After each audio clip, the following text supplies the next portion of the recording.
কক্সবাজারের হিমছড়িতে সমুদ্রে গোসল করতে নেমে এক পর্যটকের মৃত্যু হয়েছে। নিখোঁজ রয়েছেন আরও 2 জন। দর্শক, এই বিষয়ে সবশেষ তথ্যটি জেনে নেব।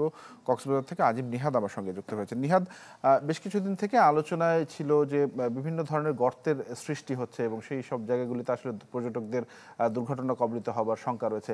এমন সময় আসলে এই ধরনের মৃত্যু খুবই অনাকাঙ্ক্ষিত। কি বলছে জেলা প্রশাসন? স্বজন সিপিভিসি পাইপ বাংলাদেশের 1 নম্বর এনএসএফ সার্টিফাইড সিপিভিসি ব্র্যান্ড। তারা আসলে আজকে সকালে 5 জন বন্ধু মিলে তারা চট্টগ্রাম বিশ্ববিদ্যালয়ের ডেভেলপমেন্ট স্টাডিজে পড়াশোনা করেন।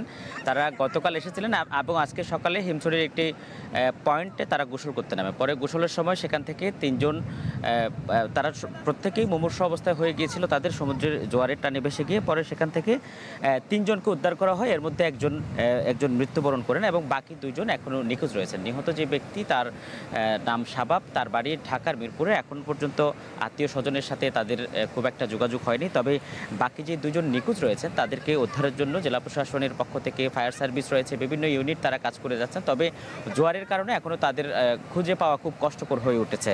এবং আপনি যেমনটি বলছেন যে এই চলতি মৌসুমের যে বর্ষা রয়েছে সেই বর্ষা মৌসুমে আমরা দেখেছি যে বেশ কিছু ক্যানেল তৈরি হয়েছে সমুদ্রের বিভিন্ন পয়েন্টে। সে কারণে প্রায় সময় এই দুর্ঘটনাগুলো ঘটছে। বিশেষ করে হিমছড়ি যে পয়েন্টগুলো রয়েছে সেই হিমছড়ি পয়েন্টে কিন্তু কোনো ধরনের লাইফগার্ড কর্মী নেই। ফলে সেখানে গোসল করা অত্যন্ত ঝুঁকিপূর্ণ। সেখানে বারবার জেলা প্রশাসনের পক্ষ থেকে গোসলে না নামতে নিরুৎসাহিত করা হয়, কিন্তু পর্যটকরা আসলে সেটি কোনো ধরনের বাধা না মেনে বারবার সেখানে নেমে যায়, যার কারণে বারবার এই দুর্ঘটনাগুলো ঘটে। এখন পর্যন্ত বাকি যেই 2 জন নিখোঁজ রয়েছে তাদেরকে কোথাও খোঁজ পাওয়া যায়নি। তারা জেলা প্রশাসনের পক্ষ থেকে বলা হচ্ছে যে ইতিমধ্যে বেশ কয়েকটি পয়েন্টে তারা চেষ্টা চালাচ্ছেন যে খুঁজে পাওয়ার জন্য, এবং তারা চেষ্টা করছেন যে বুট নিয়েও তাদেরকে উদ্ধার করা যায় কিনা, কিন্তু এখনও তাদের কোনো সন্ধান মিলেনি। এবং এই বর্ষাকে কেন্দ্র করে যে গুপ্ত খালগুলো তৈরি হয় সেই খালগুলোর সমাধান কিন্তু সহজেই হয় না। ফলে এই সময়টাই সবচেয়ে বেশি জরুরি হচ্ছে পর্যটকদের সতর্কতা অবলম্বন করে গোসল করা। তানভীর।